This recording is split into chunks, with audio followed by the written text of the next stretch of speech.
Ainda no capítulo 5, medição angular horizontal, na sequência agora veremos o item 5.2 que trata dos goniômetros, onde o primeiro a ser estudado será a bússola, depois o teodolito e na sequência a estação total.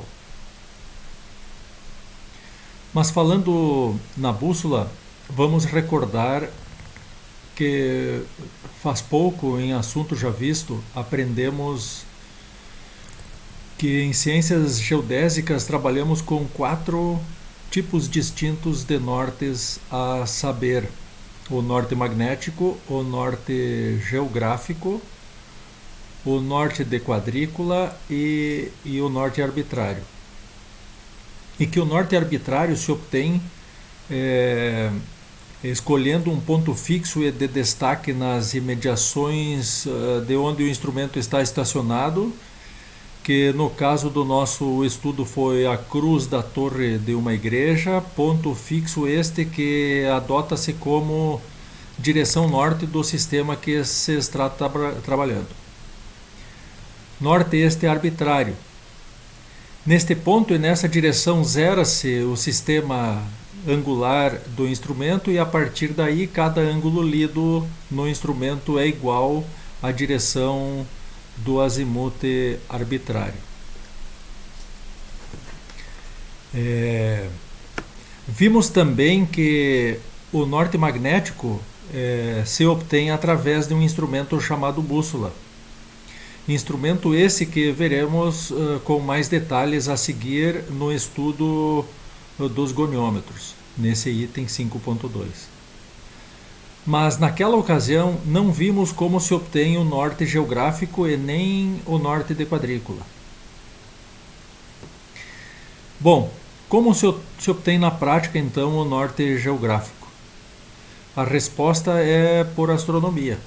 Aprendemos nas aulas de geografia da 5ª série do ensino básico que se colocarmos o braço direito para o nascer do sol, estaremos de frente para o norte. Existe uma figura clássica e que está em todos os livros de geografia da 5ª série, de uma criança em pé, com os braços estendidos, o braço direito aponta na direção do nascer do sol, no chão estão desenhados os pontos cardeais, braço direito coincidindo com a direção leste, o braço esquerdo com a direção oeste, as costas para a direção sul e a frente para a direção norte. Este norte é o geográfico. E neste caso é obtido por astronomia, através do nosso astro-rei, o Sol. Este norte pode ser obtido também por estrelas, como exemplo, com o uso da constelação do Cruzeiro do Sul, também ensinado nas aulas de geografia da 5ª série do ensino básico. E se digitarmos a respeito no Google e solicitarmos a opção imagens, veremos várias figuras da determinação do norte pelo Sol e pelo Cruzeiro do Sul, a exemplo do que nós descrevemos há pouco e que constam dos livros didáticos de geografia do ensino básico. A determinação do norte geográfico então é possível e ocorre em função do movimento de rotação da Terra, que gira num eixo de rotação físico e que gera, portanto, o polo norte geográfico. Mas para a determinação mais precisa na superfície da Terra, se faz necessário a adoção de um modelo matemático para o nosso planeta, de denominação de elipsoide, modelo este que tem uma aproximação de primeira ordem com a figura do nosso planeta, quase idêntico, e que tem o seu polo norte denominado de geodésico e não geográfico, que é a origem também de azimutes denominados, nesse caso, de azimutes geodésicos. Então, por causa do movimento da Terra, o Polo Norte geográfico difere do Polo Norte geodésico, sendo esta diferença insignificante para levantamentos topográficos. Na atualidade, em levantamentos topográficos, norte geográfico e norte geodésico assumem a mesma direção. E ainda quanto ao norte magnético, vale dizer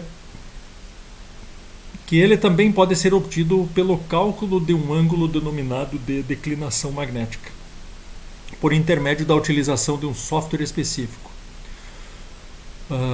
Este software exige como variáveis de entrada a data, dia, mês e ano, a latitude e a longitude do lugar, e traz como resultado o valor da declinação magnética, que é o ângulo existente entre o norte magnético e o norte verdadeiro naquele lugar.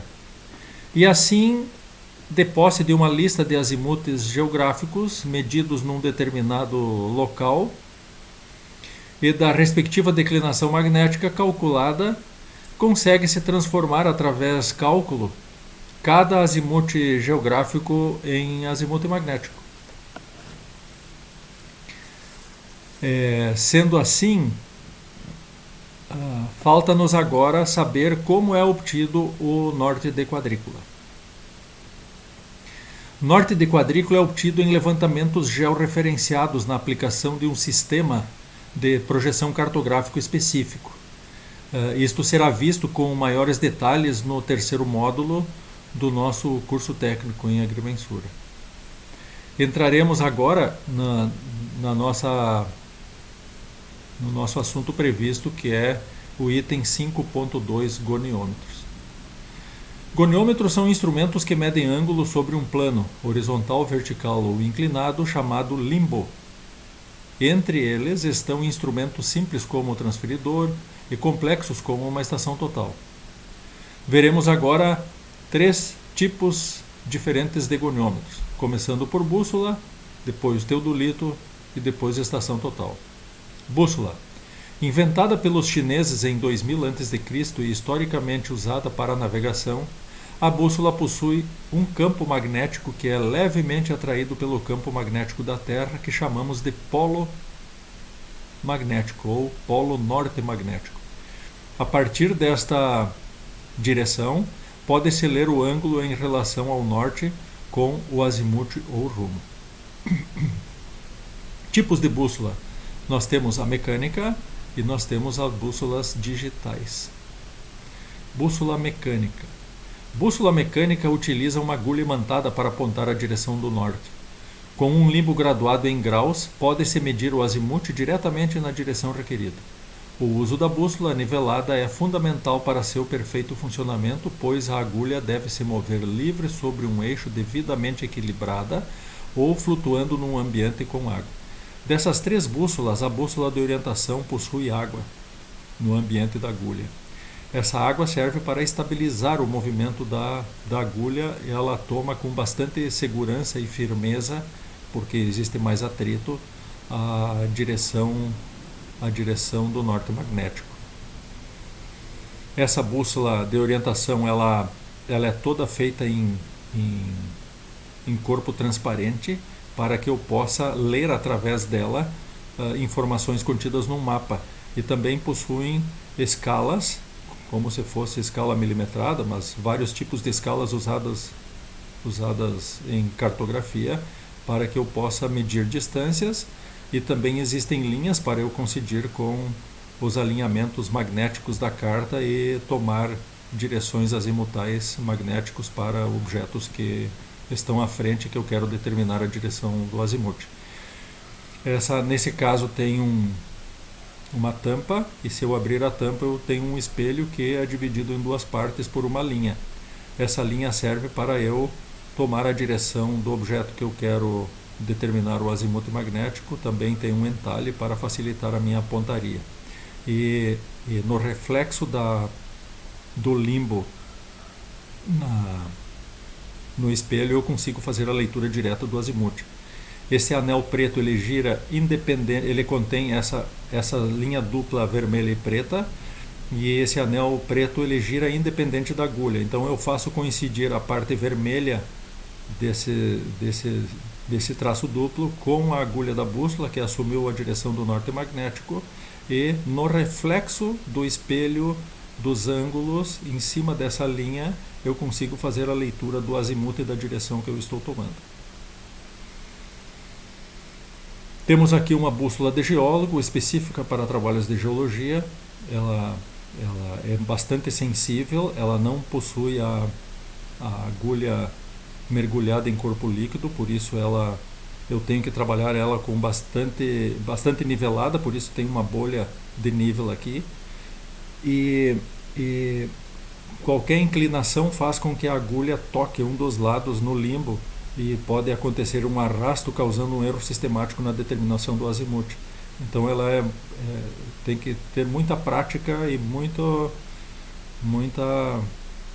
habilidade para trabalhar com essa bússola. Ela tem elementos de pontaria, tem o espelho dividido também para poder facilitar na leitura e na determinação das direções para a leitura do azimuth direto no reflexo do espelho com a linha preta que divide o espelho em dois. Você faz a leitura no reflexo do azimuth, azimuth magnético da direção. Essa bússola também, encostando essa parte no ambiente plano, inclinado ou não, e eu consigo então determinar aqui, ela possui um inclinômetro junto ao corpo da bússola. Ela tem duas funções. A mesma coisa, essa bússola aqui, ela também tem uma parte aqui que ela serve como inclinômetro, por isso esse ponteiro ele assume o prumo, e se a bússola está de pé, de lado e de pé numa superfície que seja inclinado ou não, esse ponteiro indica o quanto está inclinado a superfície.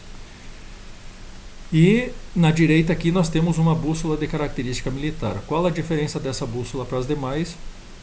É que essa bússola aqui não tem ponteiro. O ponteiro dela é construído no limbo, e o limbo dela é móvel, e a parte que tem essa ponta verde está imantada, e o limbo inteiro como um corpo só.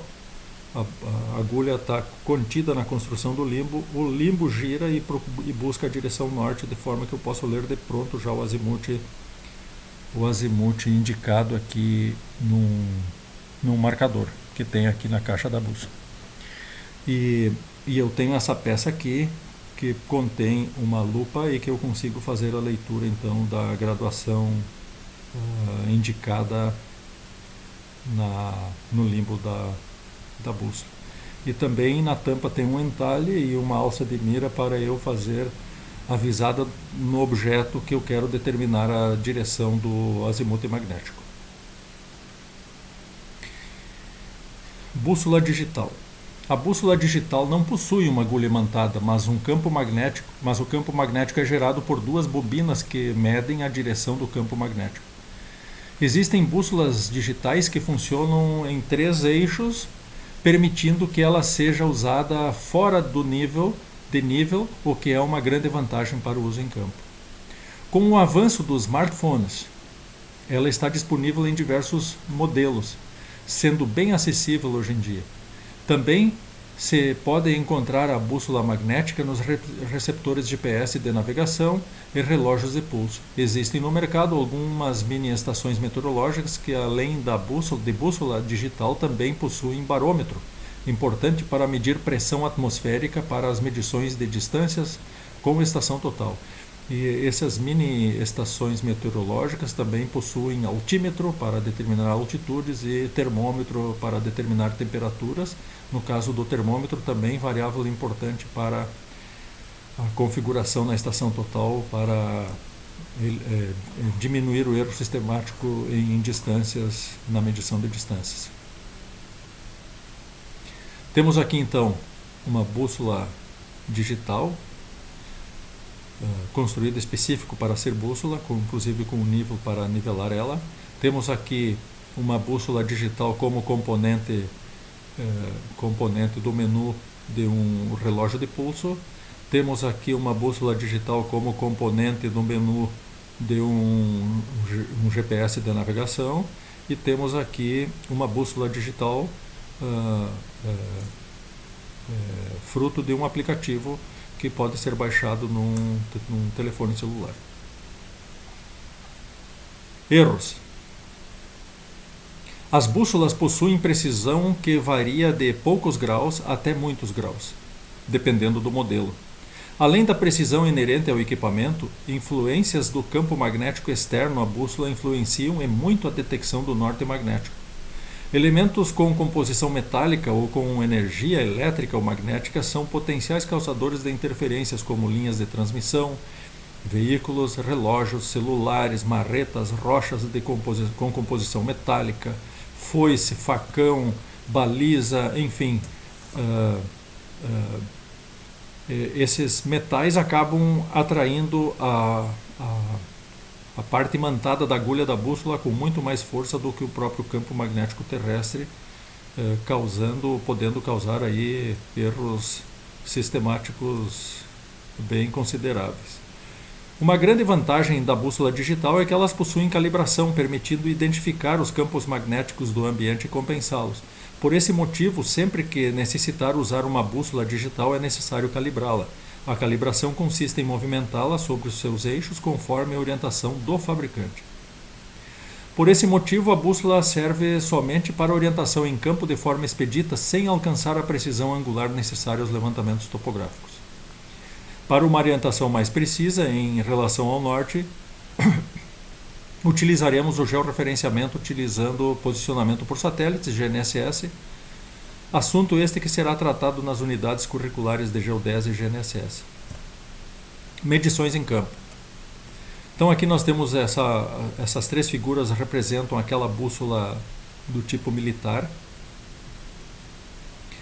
onde nós temos aqui bem na direita a fotografia de uma dessas bússolas, inclusive essa aqui ela é um pouco mais moderna porque possui uma graduação milimétrica, permitindo que eu consiga fazer relações de cálculo de distância com a escala de um mapa, se eu usar com o mapa. Como eu disse antes, aqui eu coloco o olho para fazer a leitura direta do azimuth sobre o limbo.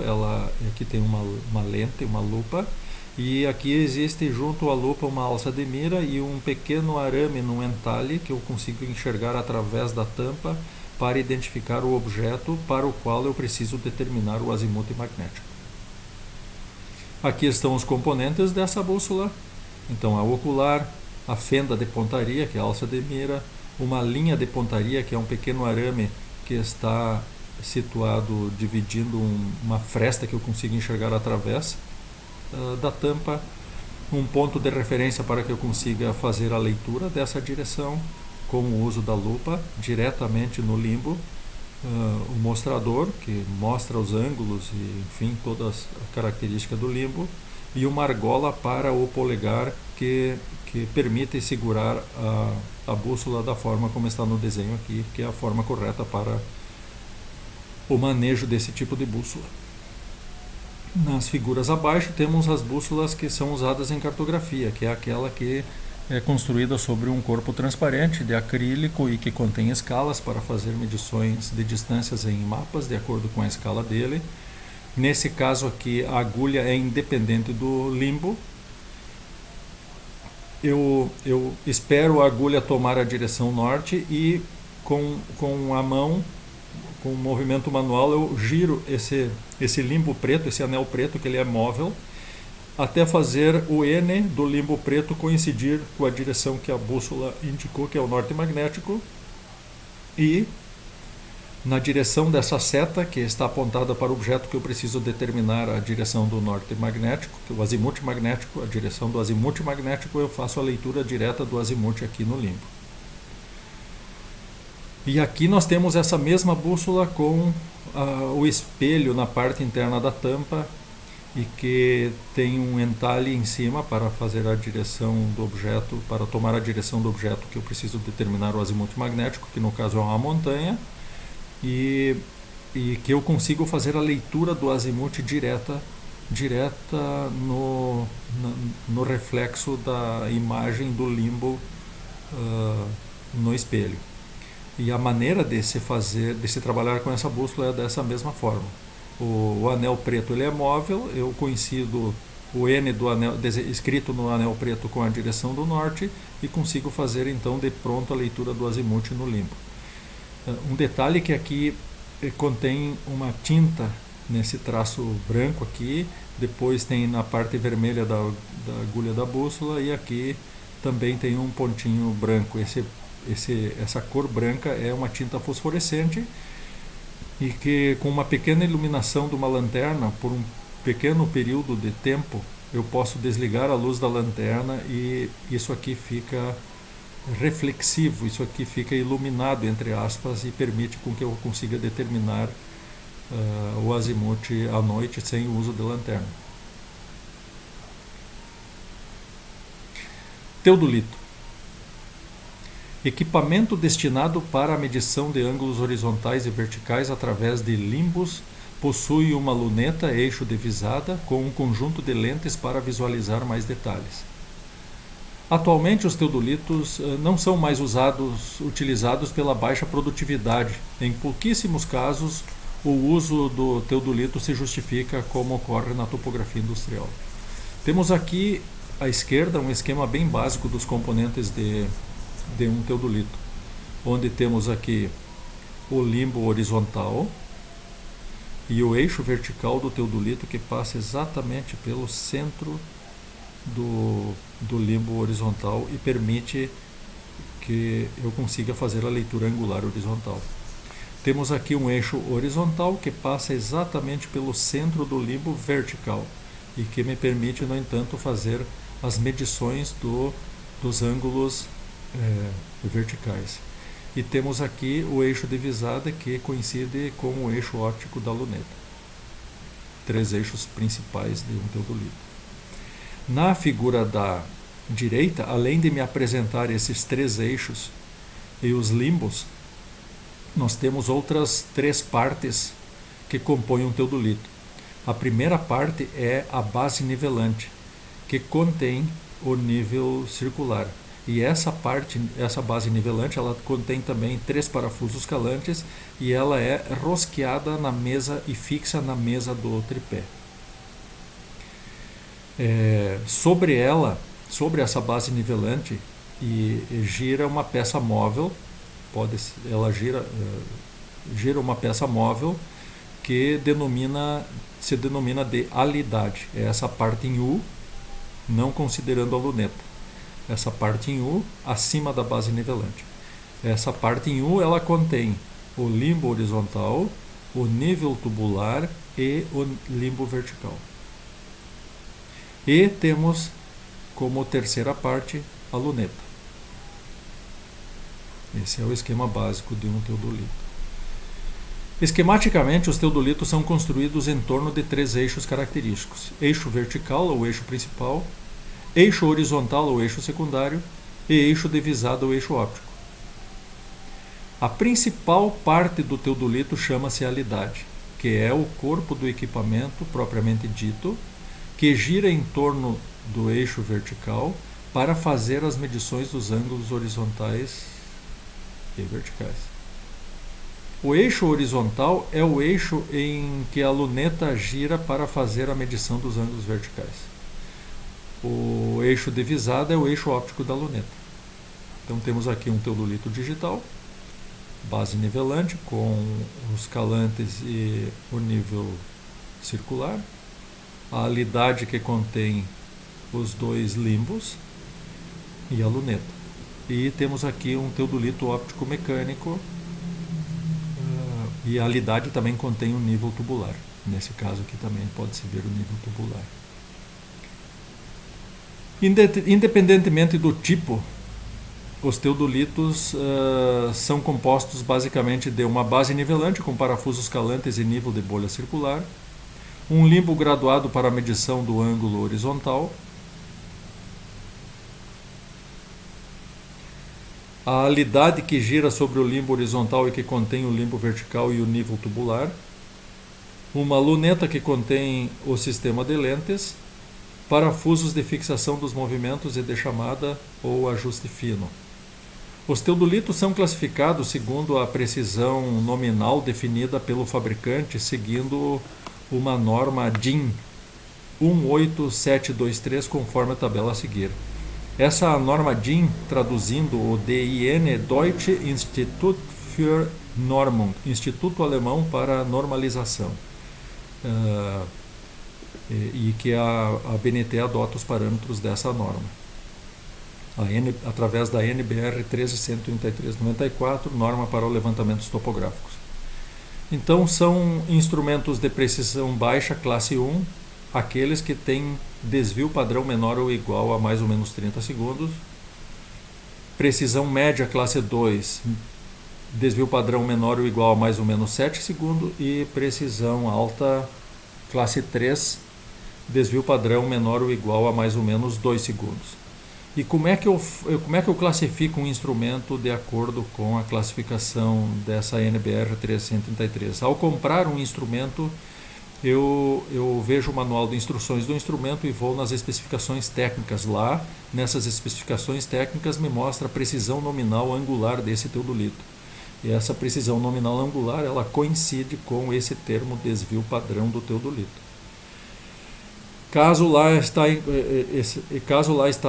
se encontra nessa especificação técnica desse teodolito que a precisão nominal dele ou o desvio padrão é de mais ou menos 5 segundos, ele se enquadra em precisão média, porque ele não é melhor que 2 e é melhor que 7 segundos. Então eu classifico ele como classe 2. Estação total. As estações totais são basicamente teodolitos com distanciômetros integrados, que permitem o registro eletrônico dos dados. Surgido na década de 80, se popularizou na década de 90 e hoje é o equipamento básico de topografia.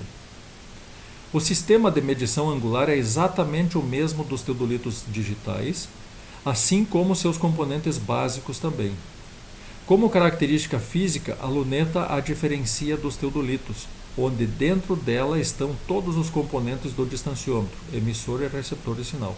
Então aqui nós vemos que um teodolito à esquerda e uma estação total à direita, e que são idênticos em sua estrutura, e pode-se notar então a luneta de um teodolito é uma peça muito simples, é só um cano, um conjunto de lentes, vamos dizer assim, e no entanto já a luneta da estação total, além de ser um conjunto de lentes, possuir um conjunto de lentes, contém todos os componentes emissor-receptor próprios de um distanciômetro eletrônico. Assim como os teodolitos, as estações totais também são classificadas segundo a precisão nominal definida pelo fabricante, seguindo a norma DIN 18723, conforme a tabela a seguir. E nesse caso, pela estação total ser composta de dois instrumentos, um medidor de ângulo, que é o teodolito dela, e outro o distanciômetro eletrônico, nós temos então que consultar no manual da estação total que nós adquirimos, nas especificações técnicas, a precisão nominal angular e a precisão nominal linear para poder classificar esse instrumento de acordo com a NBR 333 de 1994 como classe 1 baixa, classe 2 média ou classe 3 alta. Então, por comparação ao desvio da precisão nominal ao desvio padrão, eu consigo classificar a estação total que eu estiver utilizando, que eu adquiri. Erros. Nas operações de medição angular, desde a instalação do instrumento no vértice, no ponto que eu estacionei esse instrumento, até a leitura do ângulo nas balizas de ré e de vante, uma série de erros podem ocorrer. Dentre as principais fontes que dão origem a erros, destacamos: erro de centragem. Centragem é a coincidência do eixo vertical do instrumento com o ponto topográfico sobre o qual ele está estacionado, que coincide com o prumo. Quando a estação total não está centrada, isso é, o prumo não coincide com, se o material da demarcação for um preguinho, não coincide com a cabeça do preguinho, os ângulos horizontais não estarão corretos. Os ângulos horizontais que serão medidos não serão corretos. Para garantir a centragem, é necessário que o prumo óptico e as bolhas circular e tubular estejam ajustados. Isso é, o prumo óptico passando pela cabeça do preguinho e as bolhas em nível. E o procedimento de instalação esteja correto. Mesmo a baliza ou o bastão devem estar bem centrados nos pontos a se fazer a visada, garantindo que eles representam o ponto topográfico elevado. Isso significa dizer que, uma vez o teodolito ou a estação total corretamente estacionado sobre o ponto, e eu fizer visada na baliza ré e na baliza avante, estas balizas também devem estar com a ponta dela sobre a cabeça dos preguinhos, se preguinhos forem o material de demarcação desses pontos à frente, na baliza de ré e na baliza de avante. Então, se a baliza não estiver sobre o preguinho, o resultado será que o ângulo que eu vou ler vai ter erro sistemático, porque era para ler na direção da cabeça do preguinho, e a baliza serve para elevar a vertical do preguinho para eu poder colimar a luneta, a imagem da luneta com o retículo mais acima, porque eu não consigo ver de longe o preguinho. Senão a colimação seria exatamente na cabeça do preguinho. Essa é a razão pela qual se utiliza a baliza ou bastão, para elevar a vertical do ponto e poder identificar a direção desse ponto. Desnivelamento. O nivelamento da estação total é muito importante para que o limbo onde será medido o ângulo horizontal realmente esteja na horizontal. Senão ele vai estar inclinado, porque o instrumento vai estar fora do prumo. O eixo vertical do instrumento não vai coincidir com o prumo. Portanto, as bolhas circular e tubular devem estar ajustadas, garantindo que o eixo vertical do instrumento realmente esteja na vertical. As estações totais possuem compensadores que devem estar ligados para que pequenos desnivelamentos sejam compensados nos ângulos medidos. Imagem do retículo. Fora de foco. O ajuste da imagem ou ajuste de foco, que tem por fim fazer a coincidência do plano do retículo e do plano da imagem do objeto visado com o plano focal comum à objetiva e à ocular. O ajuste do foco inicia-se pela focalização dos retículos e depois do objeto. Deve-se sempre checar se a luneta está bem focalizada para evitar o problema denominado de paralaxe de observação. E isso também deve ser observado quando se faz a visualização, no caso do exemplo, foi do preguinho com a luneta do prumo óptico. Da mesma forma, a luneta do prumo óptico possui dois anéis de ajustes, um do retículo e o outro da imagem. Começa pelo foco, pela focalização do retículo, também na luneta do prumo óptico, e depois do objeto. E caso não tiver nítido essas duas, tanto o retículo quanto a imagem, vai causar um erro denominado de paralaxe de observação, tanto para a luneta do prumo óptico quanto para a luneta do próprio instrumento. Dependendo da acuidade visual de cada observador, podemos ter o fenômeno de paralaxe. Para verificar se está ocorrendo este fenômeno, deve-se mover a cabeça para cima e para baixo, para a direita e esquerda, sempre observando pela ocular. Quando destes movimentos verificando-se que os fios do retículo se movem em relação à imagem, então existe uma paralaxe de observação, e neste caso a pontaria dependerá da posição do observador. Para minimizar este efeito, recomenda-se observar o mais próximo da ocular possível e buscar fazer as visadas sempre nesta mesma posição. Erro de colimação. O erro de colimação é a falta de alinhamento do eixo de visada com o ponto visado. Falta de verticalidade da baliza bastão. A falta de verticalidade da baliza ou do bastão produz erros maiores quanto mais alto do ponto for feita a visada. Por este motivo, recomenda-se sempre fazer as visadas o mais próximo possível do ponto. Então, nesse caso, se a baliza está verticalizada sobre a cabeça de um preguinho e esse preguinho está do outro lado de um muro, isso significa na direção da minha visada para a direção do preguinho tem um muro na frente, eu vou verticalizar uma baliza sobre a cabeça do preguinho, com a ponta da baliza sobre a cabeça do preguinho, e vou verticalizar com o uso de uma bolha de um nível de cantoneira. E esse nível de cantoneira ele tem que estar bem aferido para que não ocorra erro sistemático de falta de verticalidade da baliza. É importante salientar que a baliza, mais uma vez vou falar, que a baliza serve para elevar a vertical do ponto topográfico. Acontece que nesse exemplo nós temos um muro à frente, eu só consigo ver da metade ou menos da metade da baliza na sua parte superior. E por isso eu tenho que garantir que essa baliza realmente coincide com a vertical elevada da cabeça do preguinho, para que, fazendo a visada na parte superior da baliza, eu não cometa erro de visada naquela direção do preguinho. Graduação variável do limbo. Os limbos possuem uma determinada acurácia, uma certa exatidão ou precisão, e sua graduação sofre variações que, apesar de aceitáveis, podem se acumular quando utilizamos sempre a mesma parte do limbo. Erro de índice é o erro angular vertical resultante da falta de verticalidade do eixo vertical provocado pela falta de ajuste do nível tubular ou circular. Refração. Avisada em ambientes com reverberação ou através de vidros, são expressamente proibidos. Estes ambientes possuem índice de refração muito diferentes da atmosfera, produzindo erros angulares que podem ser muito grandes.